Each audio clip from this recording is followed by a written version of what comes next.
औज़ुबिल्लाहिमिनश्शैतानिर्रजीम बिस्मिल्लाहिर्रहमानिर्रहीम लौहबितु कलम बितु तेरा वजूद अल किताब गुंबद आबगीन नाए रंग तेरे मुहित में हबाब। माय फ्रेंड, आज हम फर्स्ट ही क्लास में इपिकाक मेडिसिन पढ़ रहे हैं। उसका हम इंट्रोडक्शन आज पढ़ेंगे।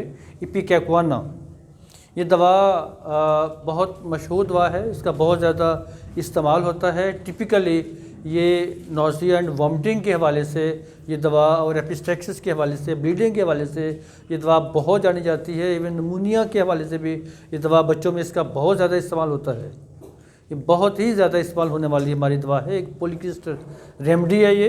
तो इसमें इसके सिनोनिम्स में इपिकॉक, इपिकैक्वाना, ठीक है, इपिकैक्वाना इसका सिनोनिम का मतलब मुतरादिफ नाम। और क्या क्या नाम है इस दवा के, वो इपिकॉक है, कैलिकोका भी इसको कहते हैं। इसका मीनिंग होता है क्रीपिंग प्लांट।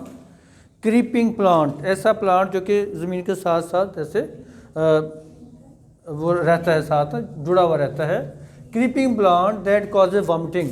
और ये प्लांट अगर किसी को इसका रस पिलाते हैं आप, तो उसको वॉमिटिंग आना शुरू हो जाती है, उसको उल्टियाँ आना शुरू हो जाती हैं, उसको कै आना शुरू हो जाती है। ठीक है। इसकी सोर्स प्लांट किंगडम से आपका इसका ताल्लुक़ है। आपको पता है कि फर्स्ट ईयर में आप जितने भी मेडिसिन पढ़ रहे हैं, तमाम की तमाम का ताल्लुक़ जो है वो प्लांट किंगडम से है। वो प्लांट से तैयार होती हैं। उनका म्याज़ जो है वो सोरा है। ठीक है। और इसके पार्ट्स यूज में रूट्स एंड राइजोम। रूट्स इसकी जलसीमिया, इसकी इपिकॉक की रूट से ये दवा तैयार होती है। दूसरी राइजोम, राइजोम कहते हैं बाज़ प्लांट्स का ऐसे होता है कि उसका तने का कुछ हिस्सा ज़मीन में अंडरग्राउंड होता है, ज़मीन के अंदर होता है, वहीं से उसकी बड्स निकलती हैं। ठीक है। उसकी जड़ें भी वहीं से फूटती हैं। जैसे आपने कभी देखा होगा, ये गन्ने को भी जो काश्त करते हैं तो उसके छोटे छोटे टुकड़े करके उसको ज़मीन पे उसको दबा देते हैं, तो वहीं से फिर उसकी कोंपलें निकलती हैं। ठीक है। तो इस तरह से ये उसको राइजोम कहते हैं। जो तना आपका ज़मीन के अंदर होगा ना, जो प्लांट का स्टेम तना जो ज़मीन के अंदर होगा, उसको राइजोम कहते हैं। सो उसके रूट्स एंड राइजोम से ये दवा तैयार होती है। प्रूविंग डॉक्टर सैमुअल हार्निमन साहब ने इसकी की है। Habitat, it is a half shrubby, it is a half shrubby perennial plant growing in moist shady woods. Half shrubby एक होता पूरा झाड़ी नुमा, पूरा झाड़ी नुमा नहीं है, हाफ श्रबी है। पेरेनियल प्लांट जिसकी उम्र जो है वो 2 साल से ज़्यादा होती है, मसलन जिसका लाइफ साइकिल 2 साल से ज़्यादा है। Growing in moist shady woods, woods कहते हैं जंगलात को। ऐसे जंगलात जो कि एक तो नम है और वहाँ पर साया ही साया है बहुत ज़्यादा, यानी ठीक है, इस तरह के जंगलात में ये प्लांट पाया जाता है। This plant originally belongs to Brazil, but now it is cultivated in India, Malaysia and South America. Basically Brazilian plant है ये। ठीक है। ये इपिकैक्वाना वर्ड भी ब्राज़ील से ही ये है, बिलोंग करता है।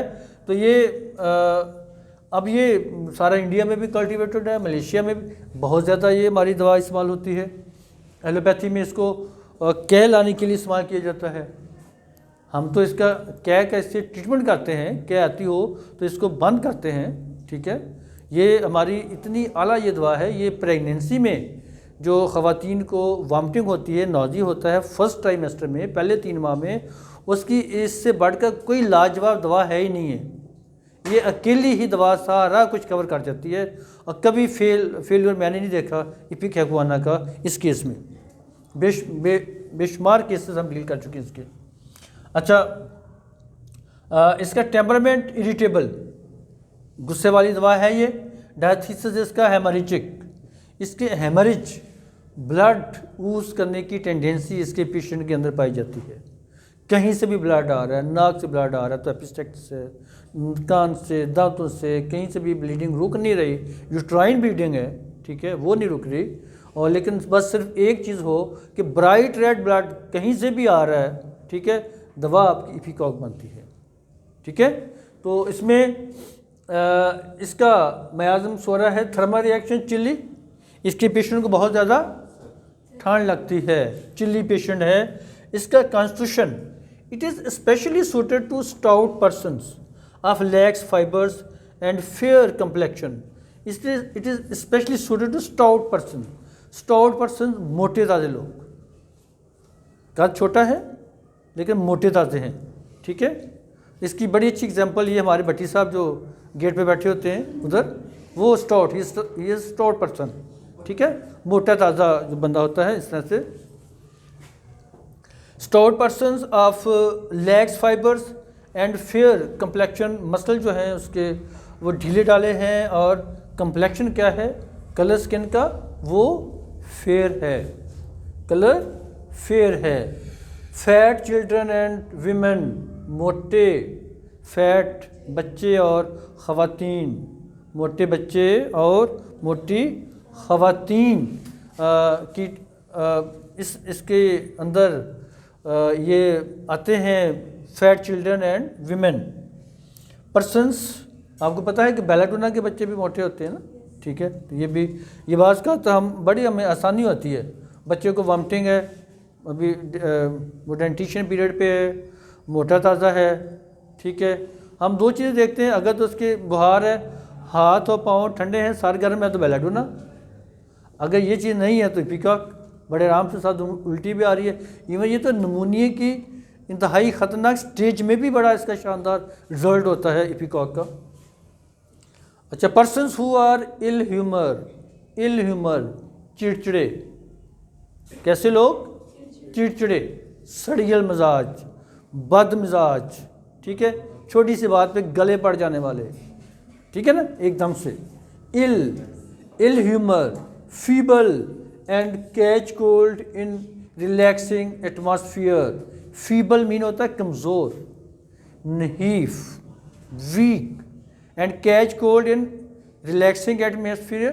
कैच कोल्ड, उनको सर्दी जल्दी लग जाती है, किसमें, रिलैक्सिंग जो एटमॉस्फियर होता है, जैसे अभी जो दिन आ रहे हैं हमारे, ये रिलैक्सिंग एटमॉस्फियर है, इसमें ना तो बहुत ज़्यादा गर्मी होगी ना बहुत ज़्यादा सर्दी होगी, दिन और रातें भी तकरीबन इक्वल वो आने के बराबर होंगी, ठीक है। तो ये रिलैक्सिंग डेज हैं। इन दिनों में जिनको सर्दी ज़्यादा लग जाती है, जिनको फ्लू हो जाता है, तो वहाँ पर इपिका एक्वाना बड़ा शानदार काम करती है। इल्यूमेट feeble and catch cold in relaxing atmosphere. Emphysematous persons who have a history of epistaxis and other forms of blood loss. Emphysema एक वर्ड है, ये एक पैथोलॉजिकल टर्मिनोलॉजी है।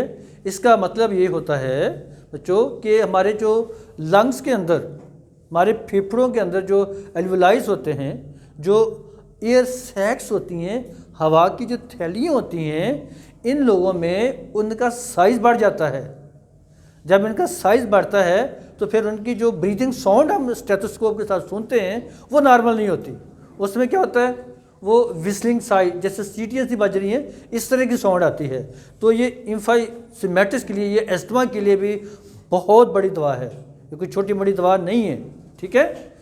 तो एम्फीसीमेटिस पर्सन्स, ये वो लोग जिनको एम्फीसीमा होता है, जिनके एल्वुलस जो होते हैं, जो हवा की थैलियाँ लंग्स की होती हैं, वो सैक्स होती हैं, वो उनका साइज़ नेचुरली बढ़ जाता है, ठीक है। उनके अंदर कंट्रैक्शन की भी और साइज़ बढ़ने की टेंडेंसी तो होती है, लेकिन वो बीमारी के साथ बढ़ गया, अब वो वापस नहीं आ रही, ठीक है ना। तो वो फिर ज़ाहिर है लंग्स में तो सारी आपकी ऑक्सीजन एंड कार्बन डाइऑक्साइड का वो चेंज होता है, बड़ा वर्क है सारा ब्लड लंग्स में जाना, फिर जाके हार्ट में आना साफ़ होके, तो वो तो फिर डिस्टर्बेंस होगी ना वहाँ पर, ठीक है। सो माय डियर फ्रेंड्स, आज हमने इपिका एक्वाना का इंट्रोडक्शन पढ़ा है, कल हम इंशाल्लाह इसकी काज़िशें पढ़ेंगे। तब तक के लिए इजाज़त, अल्लाह हाफ़िज़।